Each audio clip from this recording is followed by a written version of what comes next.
160 young people have descended on the Royal Albert Hall, which can only mean one thing: the National Youth Orchestra in town for an exciting night of edge-of-your-seat music making that you don't want to miss.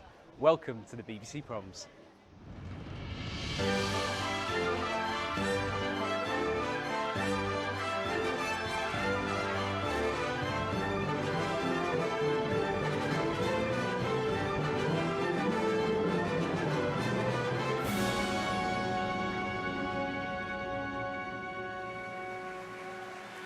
A very warm welcome back to the Royal Albert Hall. I'm Linton Stevens, and tonight the National Youth Orchestra makes its annual trip to the Proms, always one of the most electric nights of the summer. Celebrated as the world's greatest orchestra of teenagers, the NYO has, for nearly 80 years now, counted the brightest stars in the future of classical music amongst its ranks. And so tonight, prepare to be dazzled. Wagner's Overture to the Flying Dutchman and Mahler's Symphony No. 1 bookend music from two of the most exciting voices on the contemporary classical scene today, composers Danny Howard and Missy Mazzoli. 4 pieces, 4 journeys, 4 destinations, 160 young musicians. Don't go anywhere. And joining me this evening up in the gallery of the Royal Albert Hall is composer and comedian Vicky Stone. Vicky, the NYO prom, always one of the most exciting of the season. Do you know what? It really is. You can hear now the audience are absolutely buzzing for this prom. I was here at this prom last year, and there's just something about the energy and excitement from these brilliant young musicians. You know, these really are the best teenage musicians in the country, and this is going to be an amazing prom.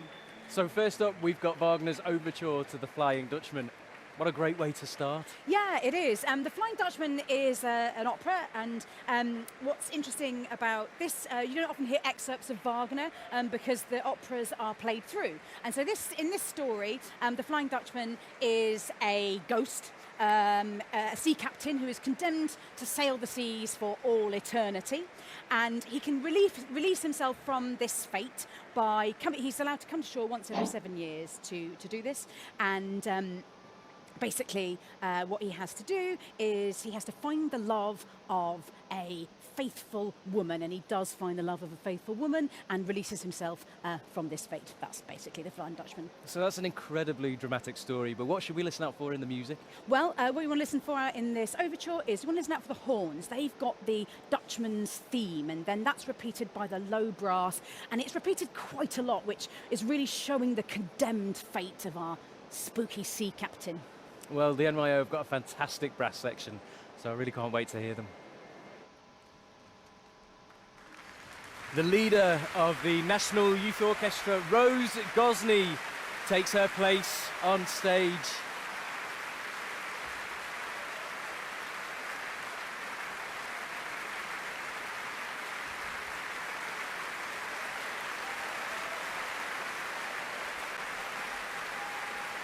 And with the orchestra now ready, here comes conductor Alexandre Bloch, the charismatic Frenchman making his Proms debut tonight alongside this most talented of orchestras. First up, the overture to Wagner's opera, The Flying Dutchman.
The tempestuous adventure that is Wagner's Flying Dutchman Overture. Always a musical voyage of discovery on every single listen. Vicky, what did you make of it? Well, it's absolutely marvellous. Now, of course, we're going to get a big sound from 160 players here in the Royal Albert Hall. What we've also got from these young musicians was the detail in the pianissimos and in the small stuff. You know, the big stuff's a given, but they really nailed it. Well, not long to catch our breath, because up next we move from a Dutch ghost story to the Greek legend of Orpheus and the underworld. We're about to hear a new piece called Orpheus Undone by boundary-defying American composer Missy Mazzoli. Vicky, this tells the story of the key moments from the myth, doesn't it? Yeah, it does. It also is taking fragments from an earlier work of Mazzoli, which is called Orpheus Alive. It's a ballet. And what she's doing here is she's really focusing on one small part of the Orpheus story, which is where Eurydice has died, gone to the underworld, and Orpheus has left. And what she's exploring here is how time stretches in moments of trauma and agony. And the thing to listen out for here at the beginning, there's a really haunting start from the percussion on a wood block. There's a sort of insistent tick-tock that is opening the piece. And taking that little fragment of story, does that mean she can explore it musically? Yeah, basically what she's doing is that she's stretching time, and she's also looking at it in a way that other people haven't before, because Orpheus is something that lots of people have had a crack at. So I think this is really a really nice angle for a much loved tale that's been mined for art for centuries. Alexandra Bloch returns to the stage to conduct the Proms premiere of Orpheus Undone by Missy Mazzoli.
Orpheus Undone by the innovative composer Missy Mazzoli. A topsy-turvy exploration of time and the myth of Orpheus and Eurydice. Vicky, a Proms premiere and an incredibly atmospheric one at that. Yeah, I mean, I think we'll definitely be hearing that piece at the Proms again. That is not going to be the only time it's played. I mean, she did compositionally, she did exactly what she set out to do. I think we've got to shout out to the woodblock player. That's the sort of thing that you'll watch on the telly and think, oh, that's easy. But that is a very, very difficult thing to do.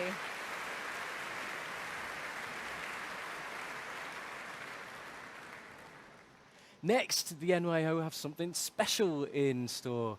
A world premiere from British composer Danny Howard. It's called 3/4 and was written in celebration of the NYO's musicians as well as their Inspire scheme, a free program for underrepresented teenagers to access orchestral opportunities.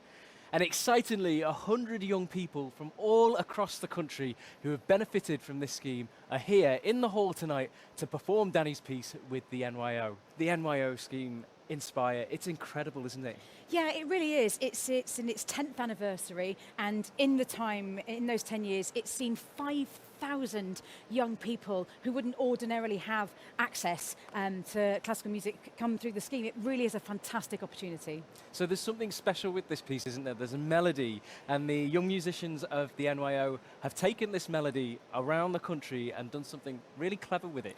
They have. So the melody is by composer Danny Howard, and it's called As One, and it goes like this. Danny will have to excuse me, I've not seen the score, so I might make some mistakes here. But the melody that we're listening out for goes like this. Da da da dum da da dum da da. And I think I was in the rehearsal earlier, and what is really magical about this piece is that it's going to brilliantly combine the incredibly simple with stuff that's much more difficult, and both simultaneously live together side by side. And what the Inspire musicians are doing is logistically so impressive as well as musically impressive. I was absolutely blown away, and I think the audience will be too. Well, 100 young people from the NYO Inspire scheme are in positions all over this great auditorium. This is going to be a real surround sound experience. And a swap here as Tess Jackson, the orchestra's associate conductor, takes to the podium to join the National Youth Orchestra for Danny Howard's 3/4 and.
Danny Howard's joyful celebration of the uniting power of music, performed by 260 young musicians.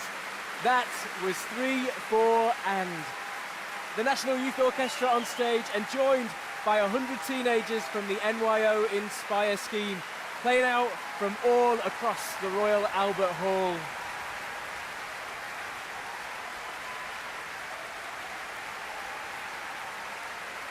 And the audience really enjoyed that one. The composer herself taking a well-deserved bow. Her piece, a powerful reminder of what happens when young people get the opportunity to make music together. Vicky, what an incredible way to unite 160 people through the power of melody and music.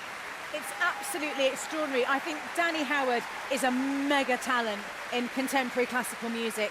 Honestly, for it to be so simple, yet so rich, so dense, so accessible, all at the same time, I think is an incredible skill for a young composer. You can see why she's been so widely commissioned. I think she's honestly exceptional.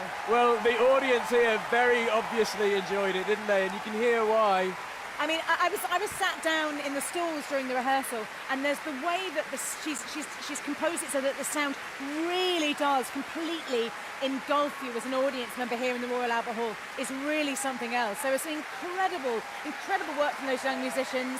The brass and the wind players, who all did so much from memory. I mean, you only normally see the Aurora Orchestra do that sort of thing, as you'll know, and to see that here by the Inspire musicians is absolutely wonderful. Musicians stationed all around the hall, from the aisles to the boxes, right up here in the gallery too. Yes, there was a secondary conductor up in the gallery as well, helping it all stay together. 260 in total. That's a huge number, isn't it? It really is. There was a young person I overheard in the rehearsal who said, there's 260 of us, so I won't personally get the blame if it doesn't go to plan. I think that's a fair point. Well, it feels hard to believe, but we're only at the halfway point of the National Youth Orchestra's trip to the Proms this evening. Vicky, wow, 3 pieces so far and so much variety. Yeah, and what was wonderful is that we've heard 2 pieces this evening from female living composers, which we just don't, doesn't normally happen. It's such a minority, female composers in particular, and so to have 2 such brilliant works from amazingly talented composers is really special, and it must be really exhilarating as a young musician to be part of those pieces. And 2 Proms premieres as well. The first time anybody is hearing these pieces at the Proms. There's something really powerful about that, isn't there? Yeah, I think there is, and obviously as a young orchestral player, you get to discover new works for the first time by playing in them. So I imagine that a lot of these young players would have played the Wagner for the first time ever, and will have come across it as a young person playing, and to also have 2 brand new works that you're premiering, as a young person, like that's yours to show the world for the first time. That's really special. And of course, it doesn't take anything away from pieces like the Wagner or the Mahler that we'll hear in the second half, because this orchestra seem to do it with a refreshed vigour, don't they? Yeah, and I think that that's really important, that there is a place for everything. We're not saying one is better than the other. What's really, really important, I think, in programming of concerts now, is that you get a bit of everything, and this really is a testament to that sort of programming. Well, up next, it is indeed Mahler's awe-inspiring Symphony No. 1, often nicknamed the Titan. Vicky, it's called the Titan for a reason. This is a pretty mammoth task for an orchestra like NYO. Yeah, so it was called the Titan for a number of reasons. One, it's based on a book, and Mahler actually didn't like the nickname after a while, but it is a giant of a piece. It's a very long piece. It's 55 minutes. It's longer in length than kind of most other stuff, and also it's gargantuan in its sheer size. So it's bigger than like most of the works by Dvorak, Brahms, Tchaikovsky, to where you'd normally maybe find 4 horns. Here you've got 7. You might have 2 or 3 winds. Here we've got 4+. So it really is a massive piece to take on. Well, let's hear from some of the musicians in tonight's orchestra as we caught up with them in rehearsals. I play the double bass, and I'm playing principal bass in the Mahler.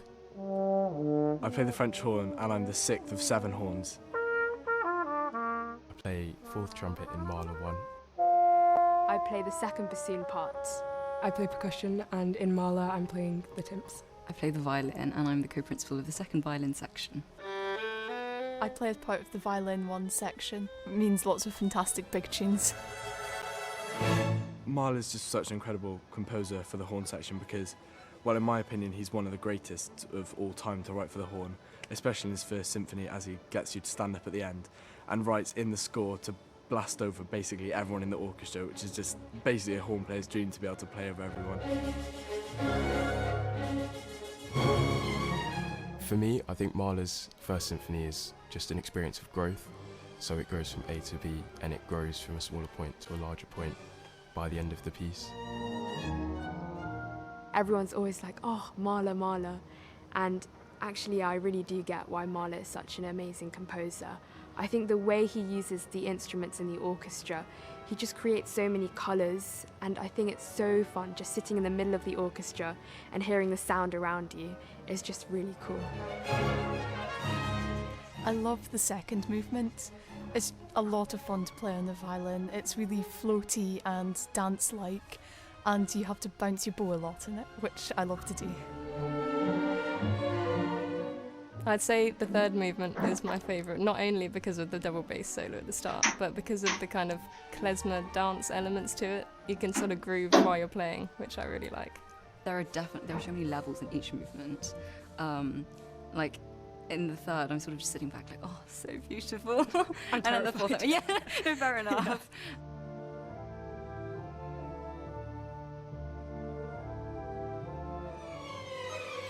I think the energy that we bring to the music is something that you might not get with other professional orchestras. This is my first year playing at the Proms, and I'm very, very excited. I've stood and prommed before, and that's incredible from the audience, and I can't imagine how it's going to be on stage.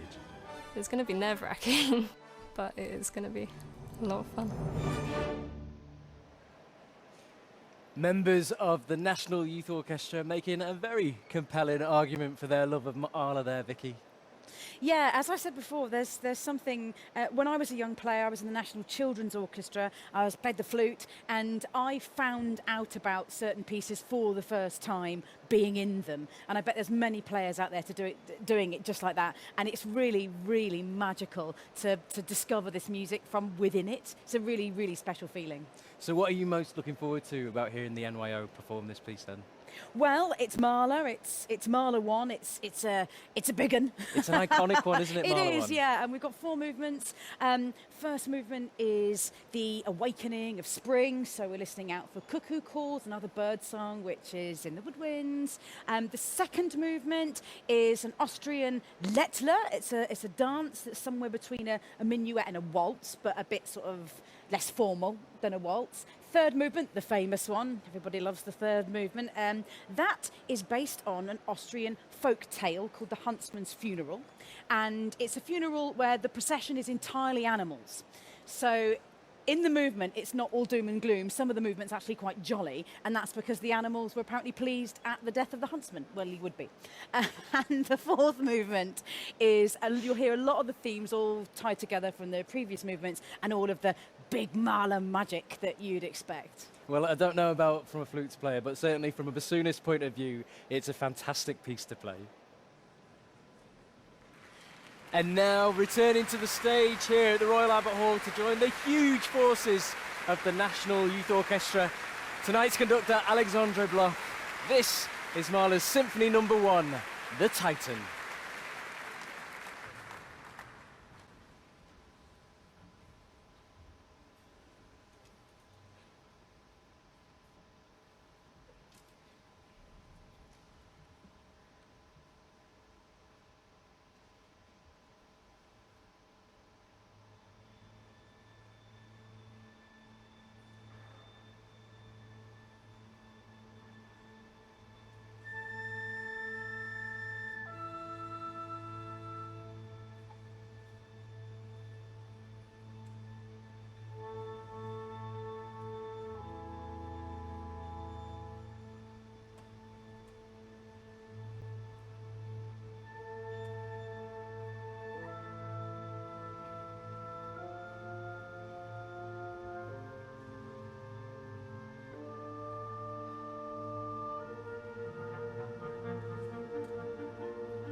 What a way to end the triumphant conclusion of Mahler's First Symphony.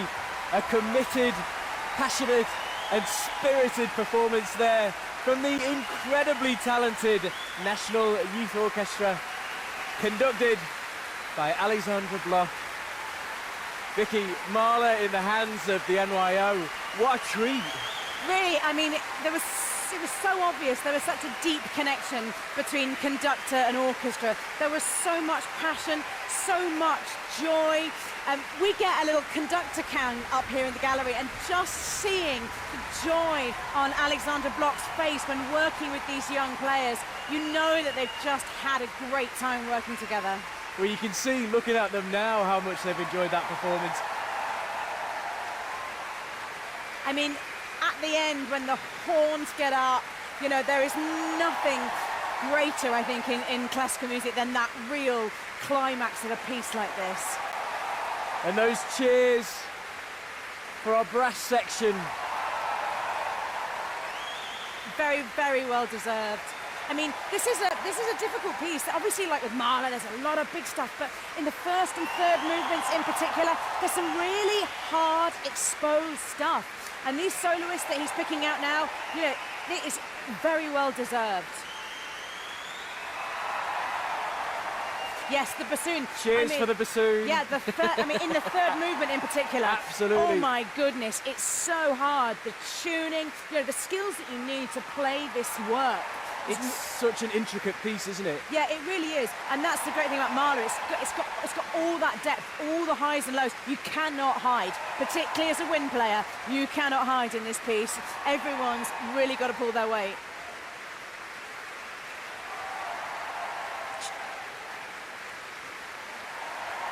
Did you spot in the third movement a piece of percussion called the Mahler machine? Tell us what it is, go on. So it's basically a type of drum that Mahler wanted to emulate the sound of a marching band for the funeral march, and it's a bass drum that the player has to attach a cymbal to the top, and it's known as colloquially in percussion terms as the Mahler machine. So they can play both at the same time? They play both at the same time, so they kind of have to build it. You've got to like fashion your cymbal to the top of your bass drum. And there's lots of YouTube videos that tell you how best to do it these days. Of course there is. Leader Rose Gosney on her feet there as conductor Alexandra Bloch goes off stage. Alexandra Bloch making his Proms debut tonight, and many young musicians in the orchestra performing on this iconic stage for the first time too. Another cheer there for our leader Rose Gosney, who led the orchestra magnificently this evening as conductor. Gets all 160 musicians to their feet once again for a very well-deserved applause. It really is a breath of fresh air, I think. You can just see that they've had an amazing time. Thank you so much. Wow, it's really impressive to be here, and wow, you're so crazy, so it's really great for us. Well, I'm French, and I've been here in the UK for the last 10 days during the Game Olympic in Paris. So, I was not there, so here is a French encore.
Now that is how you do an encore. Members of the National Youth Orchestra were joined by NYO Inspire in Farandole from La Lesienne Suite, number 2 by Bizet. Vicky, the NYO always giving us a surprise. And what a surprise that was. I mean, what's great, I think, about the Farandole is that most of these young players will have come across it on their journey to the NYO. It's one of those pieces that you just play as a young musician quite early doors, I think. And so they'll know it, but to put that twist on it with all the choreo, what a joy. I absolutely loved it. It was one of those pieces that really kind of made me laugh at points. There was just, like, in a kind of, with the joy of it, fantastic. And audience participation too.